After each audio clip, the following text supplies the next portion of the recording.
auto, business insurance. Yeah. So we sit down. We started from the seated position. I'm excited about Terry that. didn't run around the camera. Didn't run. Didn't have to see what kind of pants I'm wearing today, yo. You didn't see his pants. No. Less editing this week. Is that the goal? That's the goal. That's the goal. Less editing, folks. New editing software. Yes. That I don't know how to use. But I didn't know how to use that stuff either, so it evens out. Terry, you work with what you got. I'm going to be honest. You work with what you got. You know what I did? I got a meeting tomorrow. I'm taking a dude to dinner. Okay. He's going to show me how to use editing software. So you use bargaining. I'm leveling up. You leveling up. I'm leveling up, people. We got to do it. We got to do it. I asked Terry a question off camera, and I said, I'm going to ask him now. So I said, Terry, when you started going great, did you become sexier? You know, I asked Terry, because he great, y'all. He great. And then my little wings is coming in right here. Terry, I'm telling you, I can you see know what? people. No, he didn't say, oh, I Terry. can see people. Yes. There's 7 of them. I want to be very clear. What I'm getting at is that when I wear my hair down, I actually see them more, because I actually like my hair up more. So you can't see it, be hiding. Then you wear your hair down, you be like, is she shimmering? So you see the little shimmers, you think your hair shining. No, it's the grays. It's the grays, people. It's definitely the grays. My hair is extra sparkly. Well, I'm gonna call myself. I'm gonna have my own nickname when I start I'm gonna be the Silver Fox. Silver Fox. I'm gonna be the Silver Fox. Ooh, I like that. I'm not even gonna go back to Dakota no more. Just Silver Fox. Silver Fox. I'm gonna call her SF, like Super Friends, because that's what we are. So yeah, I think I'm becoming sexier now that I'm getting great. Sexy. I think that's true. Yeah. I think that's true. Thank you, Terry. I've been telling myself that for a long time. Oh, so we just gotta keep telling ourselves. Yeah, it's extra sexy. Listen, it's like being funny.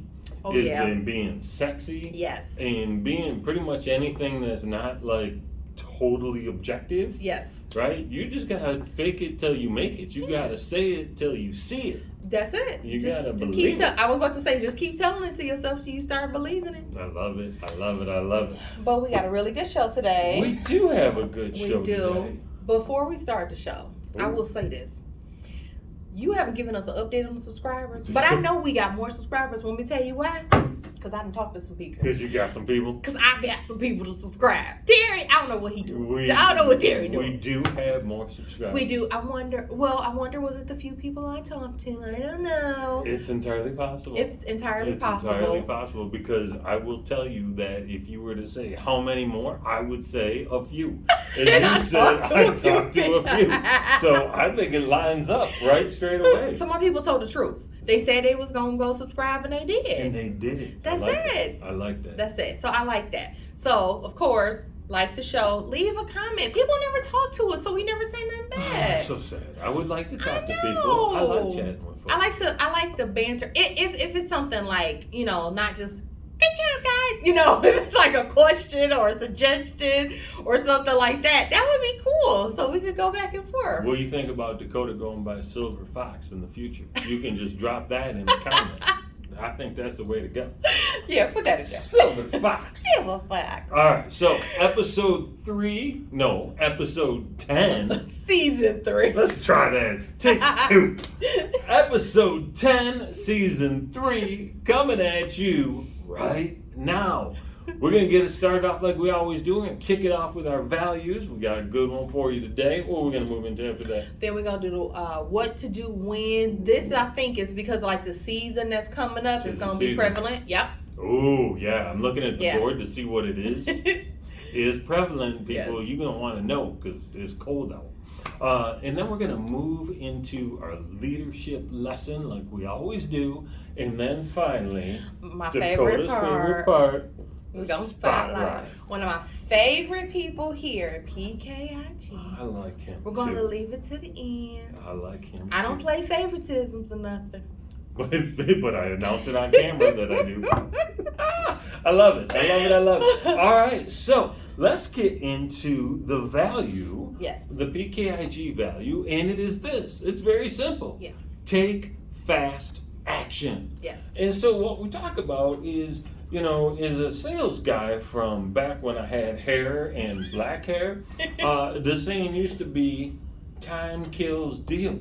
Ooh, Right? that's true. Time kills deals. So if you're not moving quickly, if you're not helping the customer, if you're not getting the information that they ask for right away, the customer sits around and does what? Go to the next person. Who should I call next? Exactly. And they do. And you all do. And we're not mad about that. No. We expect that. We're talking about it now. We know it's going to happen. Yep. So one way to alleviate that is to move quickly. Yes. And moving quickly could be as simple as, hey, listen, I got your information. You wanted a proposal on insurance. I'm going to get you a quote by tomorrow at 4 p.m. With the expectation. Unless you need it faster, then you tell me. Right. Right? But we got to at least make that initial contact, set that expectation, Yep.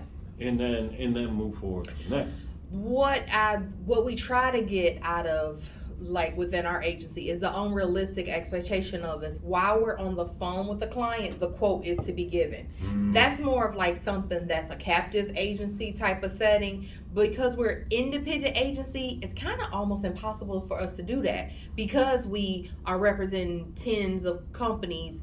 We wouldn't necessarily be giving you the best option without actually investing more time into seeing which option could fit your insurance needs. So that one thing we try to, debunk that myth right up front, right on the phone, and tell them why could we get, if you calling us in the morning, could we get to later on that afternoon or the same time tomorrow or whenever is most best available for you. If you ask for some specialty, it could take a minute, especially like commercial. That is not an overnight process.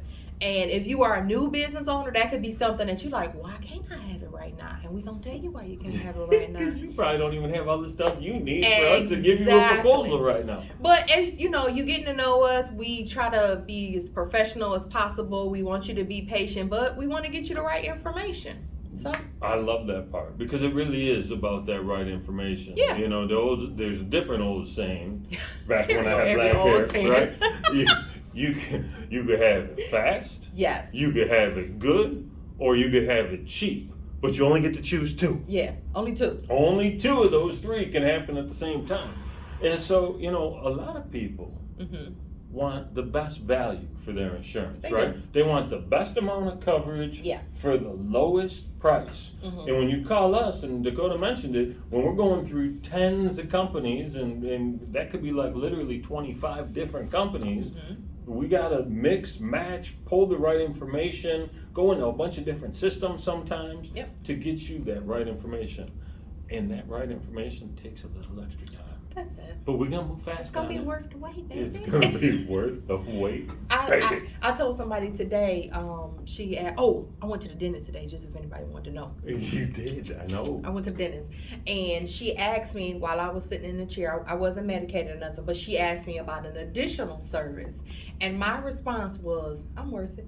No, I'm worth it. And she was like, she just giggled. And I told her, I said, when she asks the next person, I said she should add that at the end.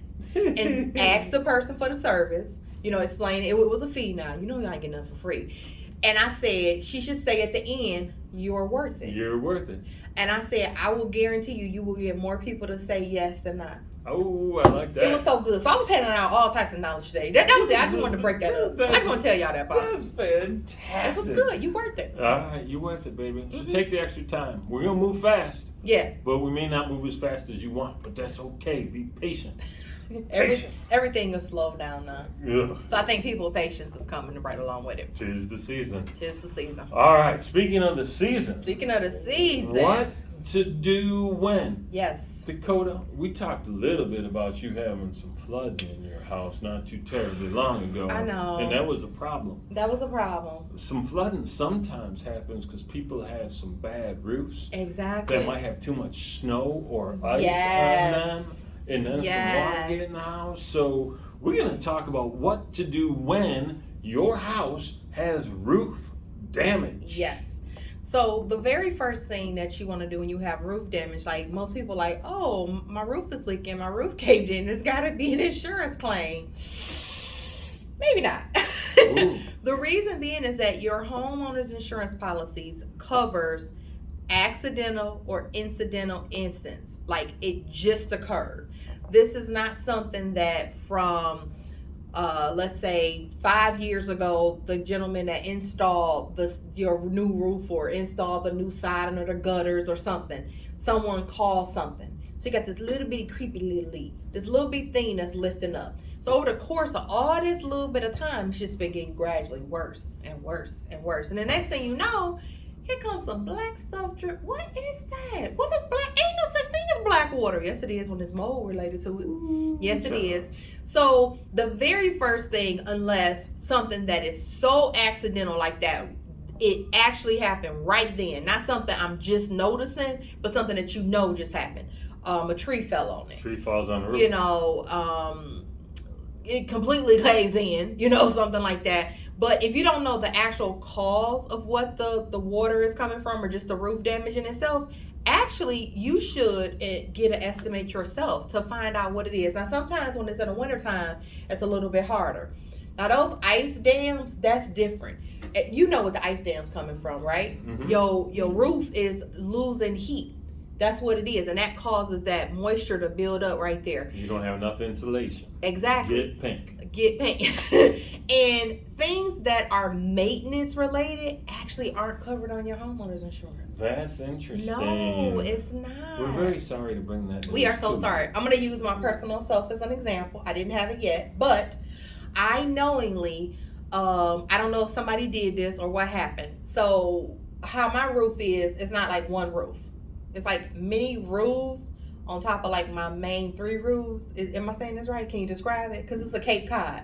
So it's like the house roof, the other house roof, the garage roof, and then like mini roofs kind of like around it. Kind of like little baby roofs. Little baby roofs because got my the house. parent roofs up top. Yeah, because my house kind of point in multiple directions, if I'm saying. It's not one shape. That's what I'm saying. It's not a square. It's not a rectangle. It's multi-sided. So if you got a multi-sided house, you got multi-roofs. One of my roofs is messed up. It's a mini roof though. So we got somebody to come out there, and the mini roof is like literally not even like a space of the house that's being used. It's the top of the highest hallway, if that even makes sense. So I would never even notice it because it's doing, you know, it doesn't have any. You're not up there and it has no functionality within the home, if that makes sense. So I got somebody, because I just was getting a new roof anyway, but it's already like that. So right now, let's just say if a tree fell on one of them other roofs I got, you know, the garage roof. One of them 4 other roofs. One of them 4 other roofs, the garage roof, let's use that. My insurance company gonna take care of that fallen tree, that garage roof.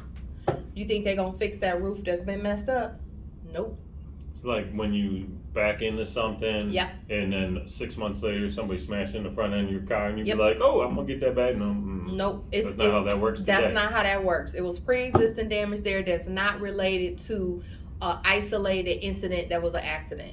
Now, if I knew what that came from, that would be completely different. But obviously, it's probably been over time. It could have just been like craftsmanship. It could have been anything. It could have possibly been something that once upon a time fell on the roof, and maybe it's gone now. You know what I'm saying? And maybe like damaged it, but I wouldn't know. Like I said, I didn't really know. So, you know, you kind of got to think about that. I think the first action you should take is get the estimate from a roofer. Find out what is actually causing the loss. Roofers really good about that. They know if this roof been like this for 3 years and you just never addressed it, or the storm that just happened a week ago, this has happened. They can easily tell like the length of time that the damage has been occurred over a period of time. So after you know that, then you can give us a call if it was accidental or incidental. Like one incident caused this. It was just this storm the other day. It was the branches. It was hail. It was heavy snow, stuff like that.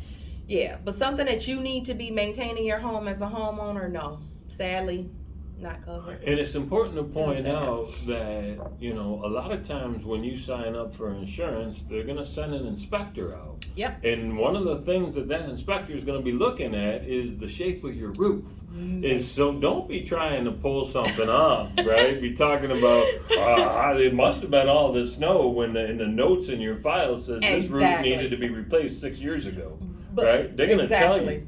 I was going to say, that's another reason why people be like, well, why am I getting canceled? Why am I getting denied? Because the insurance company is saying you need to be responsible for this maintenance before a claim happens that could actually be involving us and be covered. Why should I have to repair a roof that already needed maintenance anyway? I like that. Yep. I like that. All right, so that's what to do when you have some roof damage. Yes. Section 3 of this show, we're going to talk about our leadership lesson. And the leadership lesson today is from, well, it's not really from, but it's a part of Napoleon Hill's Think and Grow Rich. If you saw last week, you know we mentioned it. We want to talk a little bit about the mastermind. In this concept, very straightforward, Napoleon Hill said, when two or more minds join together, they create a third or more powerful mind, right? And so the idea of getting together with a mastermind group is to not only share best practices and talk big ideas, but it's also to hold you a bit accountable, and it's also to hold space in the universe for the things that you want to see happen. So you've heard people say, or you've read memes that say, hang out with people that are on the same mission as you. That's what this mastermind philosophy is all about. Get people that are striving for better. Sit in a room, 4, 6, 10 of you, not more than 8 or 10, but get in a room, get aligned on what you're trying to do, and be ready to help the people at the table do what they're trying to do too. That help could be introductions, could be money, could be resources, could be wisdom, could be a certain set of skills that you have that they need, or an introduction to someone who does. Any one of those things is going to help people in your mastermind group get closer to their goal. And guess what happens then? They achieve them? They achieve them. I didn't even know what he was going to say. I was going to say they offer to help you do the same, but I like the achievement part too. Do you know that one of the biggest things I took away from that? Your mastermind group has to be harmonious. Oh, for sure. There cannot be any of this. No friction. We can disagree about, have different ideas. Let's say that. We can all we can all have different ideas, but it's about a singular thought. It's about a singular goal. It's about one, and it's not one person being over the other. It's more like equality, if that makes sense. 100%. It's more like that. It's not about like this table holds 12 people. It's not about the person that's sitting at the table, at the top of the table, running the table. Every 12 of these people all equally have the same coin that they contribute into this. That how we gonna spend this, or how we gonna achieve this, how we gonna do this. And what Terry said about that's really what the second part I got about it is like, don't get people in the mastermind that all actually think alike or all have the same skill set. Right. Don't do that. That's not a master group. It has to be each individual person has to bring their uniqueness to the mastermind group. We can't have 2 Dakotas. Because listen, I don't want 2 Dakotas. So let's be clear. No other group wants 2 Dakotas. Okay. that could be a thing. I don't want 2 Dakotas. That could be a thing. I don't want it. I don't want to see her coming. Okay, bye, girl, go somewhere.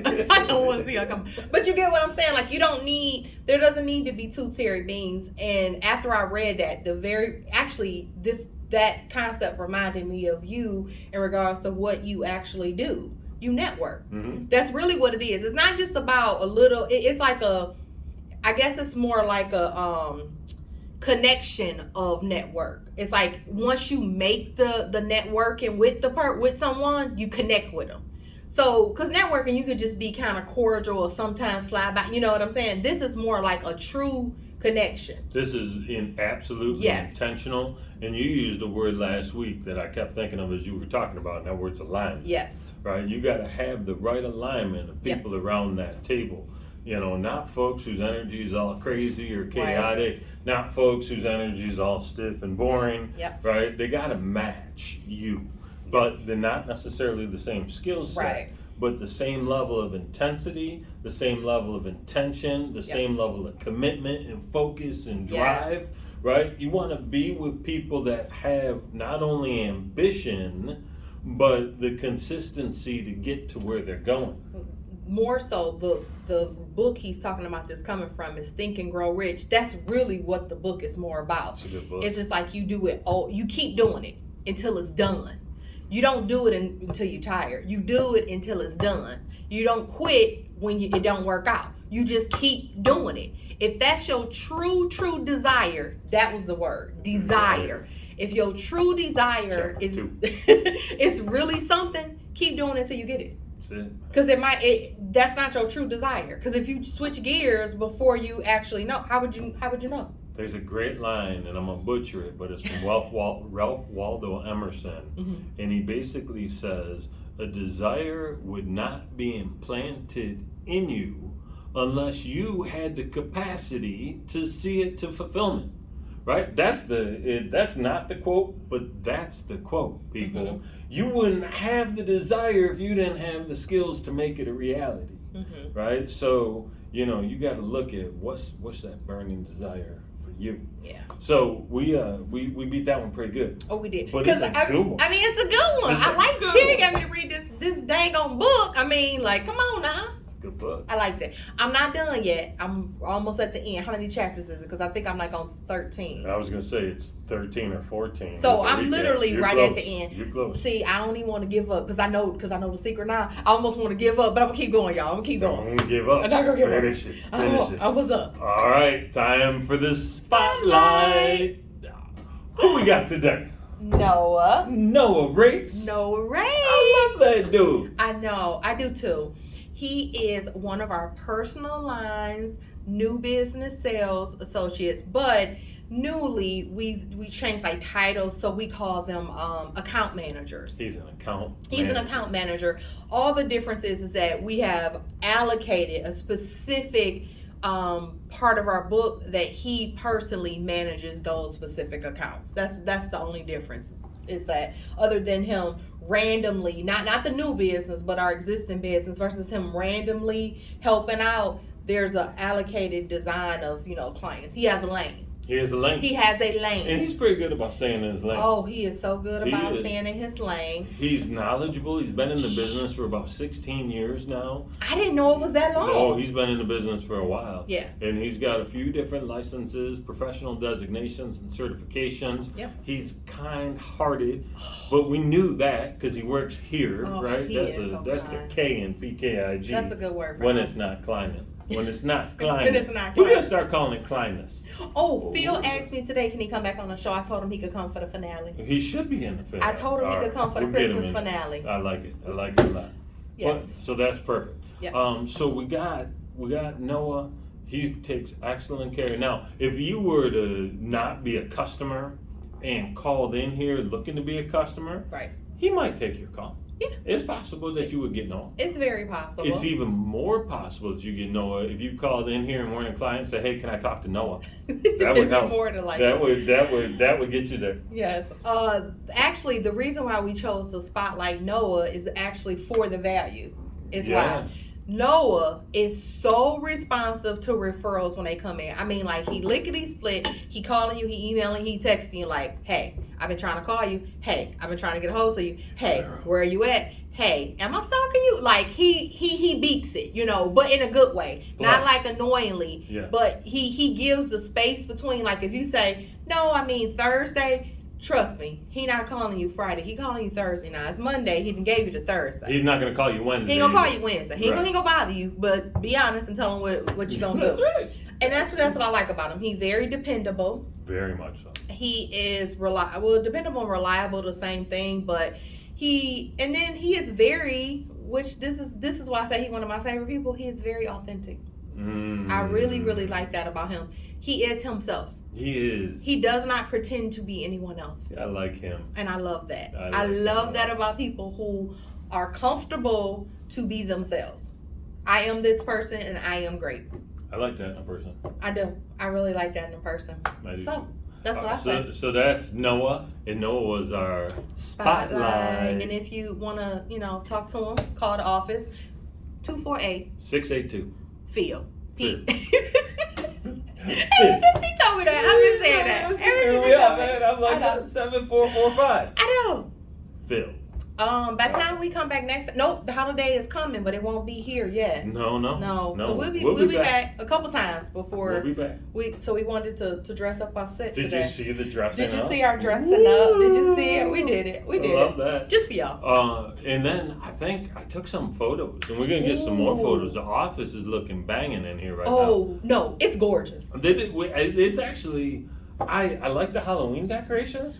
And I'm not a big Christmas decoration guy. Elegant. It's beautiful. They not right. It's like they seasony, but they not like cartoony-ish. If that makes sense. They not cheesy. I love those little tree those things. Little trees in Kim's office. Did you see the ones at the front door? I got a picture.